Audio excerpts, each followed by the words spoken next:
Bom dia a todos, dando continuidade então, tratando ainda da posse, eu somente lembro a vocês o quê?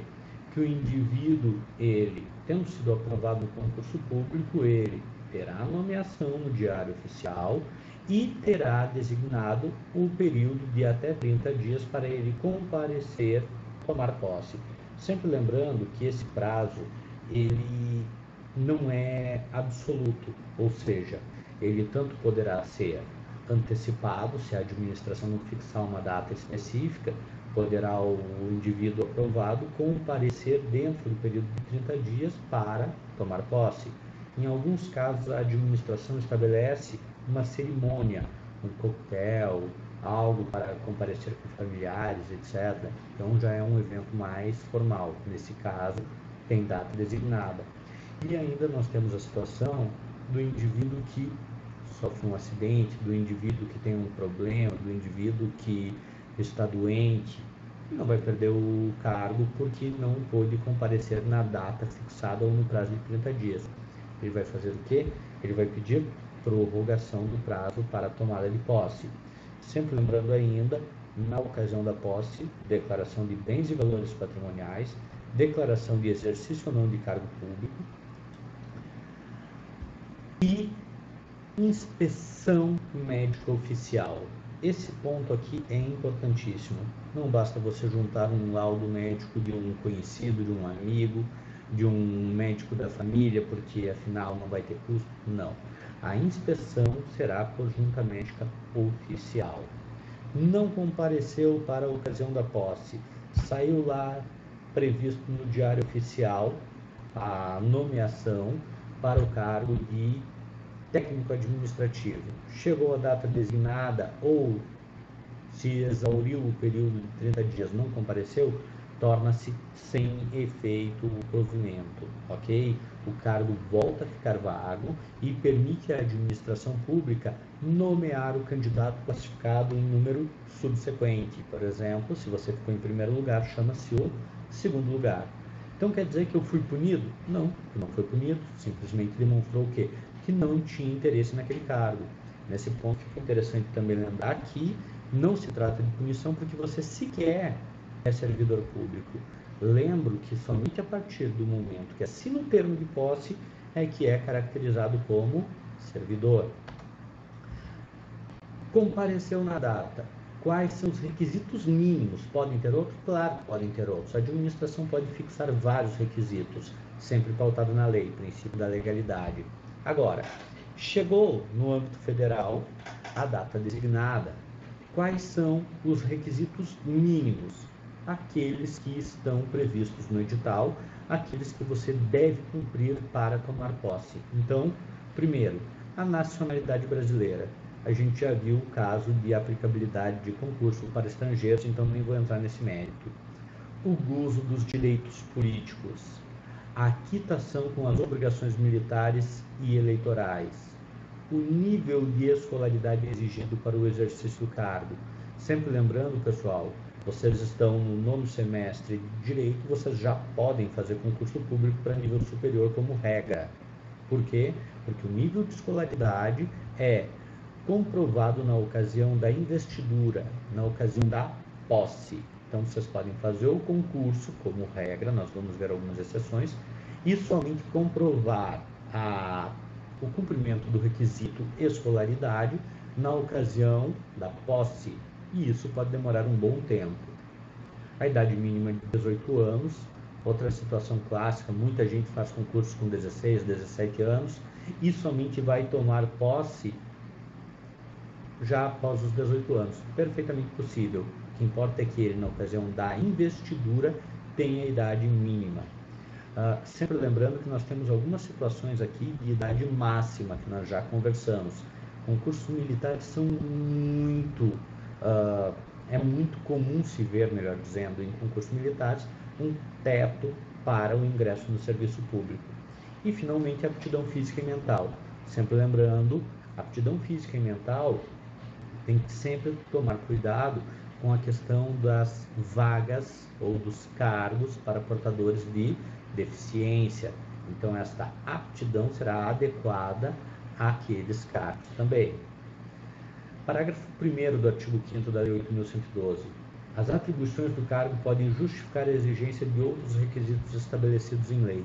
Ou seja, as atribuições do cargo podem justificar a exigência de alguns outros requisitos. Por exemplo, prática jurídica. Só para colocar um aqui. Tu vai fazer concurso para magistratura, a lei estabelece que você deve comprovar um tempo pretérito de atuação em determinadas atividades. Então, podem ter outros requisitos em lei? Sim, podem ter outros requisitos em lei.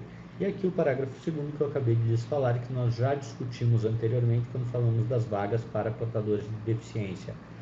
Até 20% serão reservadas. Ok, você viu o seu nome lá no Diário Oficial, decorridos os 30 dias você compareceu até a repartição, assinou o termo de posse e você ganhou o quê? 15 dias ou até 15 dias para entrar em exercício. Eu destaco para vocês que quando saiu a nomeação, vocês ainda não são ou não eram servidores públicos. Quando vocês assinaram o termo de posse, vocês passaram a ser servidores públicos, mas ainda não têm direito à remuneração. Vocês ainda não estão trabalhando. Agora, a partir do momento que entra em exercício, aí sim vocês já têm direito ao quê? À remuneração.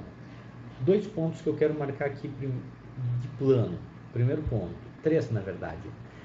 É do exercício que você começa a fazer jus à remuneração e à contagem de prazo para aquisição de estabilidade. É o exercício pessoal, ou seja, enquanto na assinatura do termo de posse eu poderia outorgar uma procuração com poderes específicos para que um terceiro tomasse posse no meu lugar ou por mim, aqui não. Aqui, obrigatoriamente, é o indivíduo que foi empossado, que foi nomeado, que deve iniciar as atividades. Então, eu não posso mandar outra pessoa com procuração para entrar em exercício no meu lugar. Eu passei, eu fui nomeado, eu tenho que começar a trabalhar, eu que faço jus ao cargo. Então, primeiro ponto, pessoal, o que é o exercício? É o efetivo desempenho das atribuições. Passou para o oficial de justiça, vai desempenhar as funções de oficial de justiça.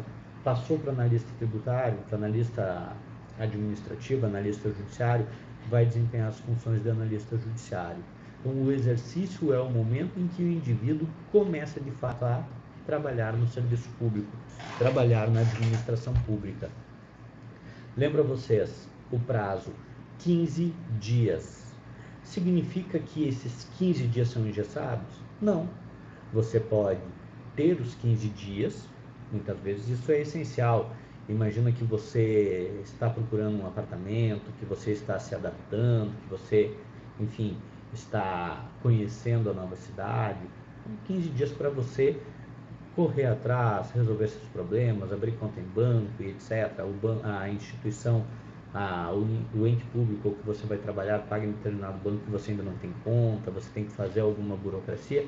Você tem 15 dias para isso, mas é 15 dias, não prorroga. Então, ao contrário da posse, da investidura, que você pode pedir prorrogação de prazo, aqui não, 15 dias, ponto. Você vai esperar os 15 dias? Muito dificilmente. Por quê? Porque você quer remuneração, você quer trabalhar, você quer começar logo. Então, a maioria das pessoas vai abdicar desse prazo de 15 dias e vai começar o mais rapidamente possível. Então, ficam até 15 dias improrrogáveis. Agora, isso é regra. Por quê? Porque nós temos a questão das formas de provimento derivada, que vamos falar na sequência, e o exercício em localidade diversa. Imagina um indivíduo que foi aprovado no concurso, nós moramos aqui em Barreiras, somos aprovados para um concurso lá em Rio Branco, no Acre. Então a gente vai precisar de um tempo um pouquinho mais adequado para todos os trâmites burocráticos. E aí diz a Lei 8.112, no mínimo 10 e no máximo 30 dias de prazo contados da publicação do ato. Nesse caso, o servidor pode abdicar do prazo e iniciar imediatamente. Sempre lembrando, isso aqui vai ter uma vinculação muito forte com as formas derivadas de provimento: remoção, redistribuição, requisição, cessão ou exercício provisório. Então, olha só, via de regra da posse até o início das atividades, 15 dias, mas principalmente olhando para formas de provimento derivada, como a remoção, a redistribuição, requisição, cessão ou exercício provisório, de 10 a 30 dias. Tempo para você conhecer a nova cidade, para você procurar um apartamento, procurar uma casa, enfim, fazer todos os trâmites necessários. Imagina só que está se mudando com família, tem que matricular filho em escola e etc. Então tem esse prazo um pouco mais generoso. Pode abdicar? Sim, você pode já ter se programado, ou então a esposa ou o marido, depende de quem vai cuidar da burocracia, ainda não tem trabalho, ainda não está ambientado nessa nova realidade, pode correr, o outro pode já começar a trabalhar imediatamente. Falou em exercício, pessoal, a autoridade do órgão ou entidade para onde for nomeado ou designado. Ou seja, imagina que fez um concurso municipal, você vai comparecer até a secretaria e o secretário, ou se você estiver num local mais específico ainda, numa escola, o diretor, enfim, a pessoa que comanda aquele departamento, aquele setor, aquele órgão, é que terá competência para lhe dar exercício, o local onde você vai começar de fato a atuar. Nós falamos antes que se você não comparecer para o termo de posse, é tornado sem efeito, o ato administrativo de provimento, de nomeação, deixa o cargo vago. Agora, se você não comparecer para o exercício, então, fazendo aquela linha do tempo, provimento, nomeação, investidura, posse, não compareceu, torna sem efeito. Agora, você compareceu na data, assinou o termo de posse, passados 15 dias, 16, 17, 20 dias, enfim, você não compareceu para trabalhar.